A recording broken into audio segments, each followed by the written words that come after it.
Bernard Gilkey was a premier high school athlete at University City High School. He starred in basketball and was an all-stater in baseball. He signed a letter of intent to play basketball at Drake University, but realized at 6 foot tall, the basketball future could be limited, so he decided baseball was his future. Good call there, Bernard. He was not drafted, but signed as a free agent with the Cardinals. He plowed his way through the minors, single A, double A, then triple A with the Louisville Redbirds. He realized his major league dream with his hometown team when the Cardinals called him up late in the '89 season. In 1992, Gilkey opened the season as the Cardinals starting left fielder and hit .302. The next season, he hit .305. He followed that with a 17 home run, 69 RBI season. In 1996, the Cardinals traded Gilkey to the Mets for 3 players, only one of which ever played a game for the Cardinals. The Mets got the best of that deal. In his first season in New York, Bernard had the best season of his career. He hit .317 with 30 home runs and 117 RBIs. He also played sterling defense for the Mets. He led the league with 18 outfield assists. But in 1998, the Mets traded Bernard to the Arizona Diamondbacks. He helped them make the playoffs. So the decision to pursue baseball and not basketball was a great decision. 13 seasons in the majors, some of the numbers, 244 doubles, 115 stolen bases, 118 home runs, and a career .275 hitter, and some nice 7-figure contracts.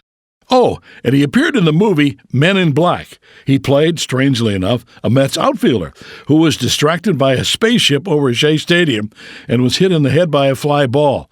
He'll have to explain why he did that. But we're pleased to honor another outstanding University City athlete, Bernard Gilkey, with induction into the St. Louis Sports Hall of Fame. All right, let's start with your movie career. How did that come about? It was pretty strange. My agent at the time, Jim Bronner, he called me, and I was in the middle of trying to transition to playing in New York, and he said that somebody called me from Columbia Pictures, and would you be interested in doing a sci-fi movie? And I thought he was kidding.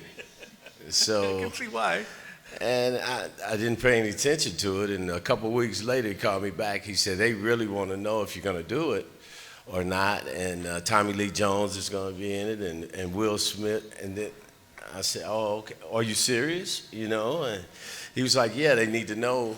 I said, yeah, I'll do it. And it was really something I didn't think it was going to happen, but it was outstanding. It was a lot of... That's the kind of thing that people will react to, too. Do you ever get reaction about your role? Because that's a pretty big movie. Do people ever, aside from tonight, bring it up to you? Yes, all the time now, you know. Let's, as Ron mentioned in the open, you had the opportunity to go to Drake on a basketball scholarship. You were undrafted, offered a contract by the Cardinals. Why did you make that choice? Because baseball was my love. It was my passion. You know, I enjoyed playing basketball. I really did. Knew I wasn't getting any taller. I knew that, but I was getting more attention playing basketball.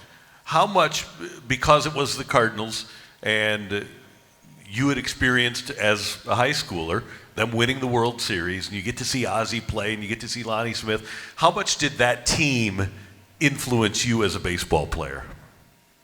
I think it took it over the top, you know, seeing what the team really meant to the city at that time, and bringing Ozzie to St. Louis and seeing the excitement of the 82 team and how they started to play, and the city got behind them like that. I mean, I remember the teams not so good in the 70s, you know, as a kid, but this team was something special, and it really made me really want to be a Cardinal. And you never got to play for Whitey Herzog, but going through the system, people might not realize this, you were stealing bases like the Whitey ball teams. You were stealing 40, 50 bases every year at the minor league level. Well, when you're not drafted and you're down in the minor leagues, you have to do everything to try to get attention, you know, not only offensively, defensively, on the bases. You have to let them know that you can play all aspects of the game. And I had some great coaches in George Kissel and these guys, they said, run every chance you get. So, So you did.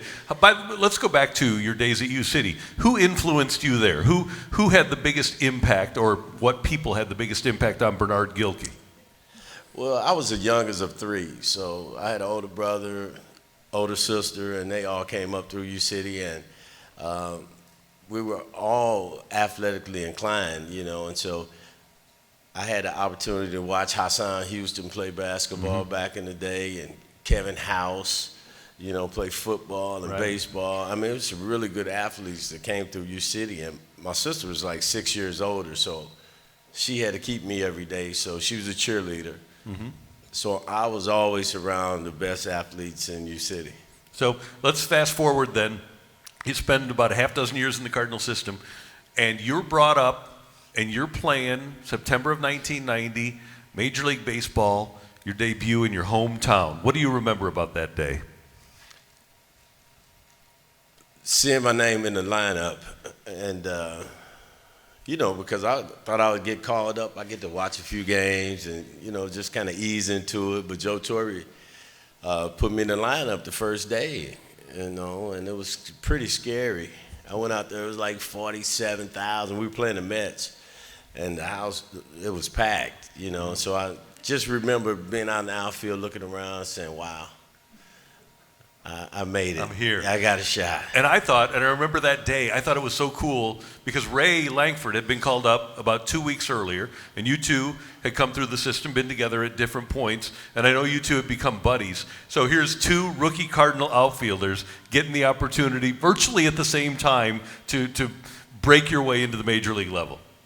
It was great. We got a chance to come up through the minor leagues together, Ray and I, and he was a high round draft pick, and so having the opportunity to play with him and us to kind of do well together, let the organization look at me also at the same time, so it was really a plus, but when the only downer was when we got called up, they traded Willie, and Willie was my, mentor.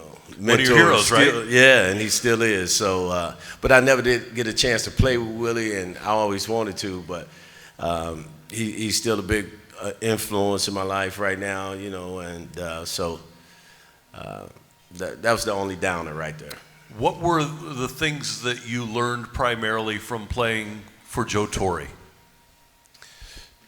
Well, Joe was the kind of manager that, he just let us go out and play,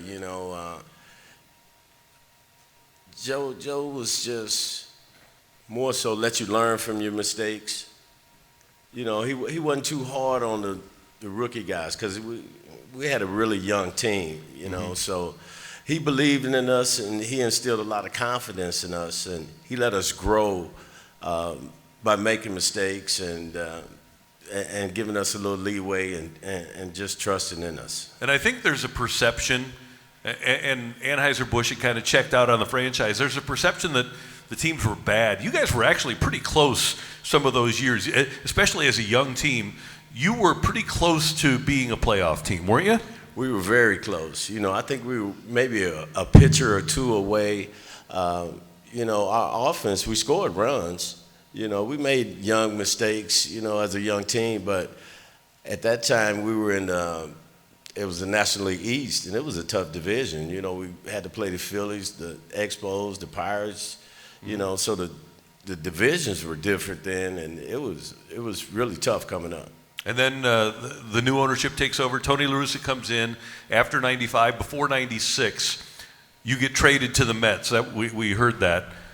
What effect did that have on you on the day when you got the call that said, "Hey, you've been traded from your hometown"? Well, it was difficult because before I got that phone call, I listened to Frank Crucimano on the news said the Cardinals just acquired Ron Gant, and I'm thinking, wow, I don't know how many spaces there are in the outfield, but he plays left field also, so I'm watching this, and then I get a call from not the Cardinals, but from the Mets, and he was like, wow, we're glad to have you as a New York Met. I said, why am I? And so it was just strange. I didn't know, but it really encouraged me, it gave me some inspiration. I knew I was going to play in the big city, and, I was a little bitter, and so it inspired me to work really hard, and I looked at the schedule. Just so happened, we played the Cardinals opening day next year, so And what happened on opening day? got a little get back. Couple homers. I had a really good 3-day series. 2 homers, maybe I don't know. Yeah, you don't know. Yes, you do. Like 11 ribbies or so. It was really good. It was fun. So when I touched third, I got a chance to look at Tony and say, there was some payback. And, I looked this up because you set the Mets record in '96 for doubles, 44 for a Mets player. That record still stands. David Wright, Cespedes, Carlos Delgado, they've had all these guys. Nobody's had more than 44 doubles in a season for the Mets than Bernard Gilkey. I know. And each year I kind of look at it, I'm like, it's going to fall this year, But it was just a fun time, and there's some really good ball players there, and I was just very fortunate to play in New York, and very fortunate to be a part of the Cardinals organization. Yeah. And I was so happy for you at the end. You bounced around a little bit, Arizona and Atlanta, but got a couple of chances at the end, at least to participate in the postseason. Never made the World Series, but how meaningful was that, just to be able to participate in the postseason? It was great. It was great. My timing just got really bad at the end of my career, because as soon as the Arizona let me go, they win in 2001, and then Joe Torre was with the Mets at the time, so I get released by Arizona. The first time I've ever really been out of baseball, so I signed with Boston real quick.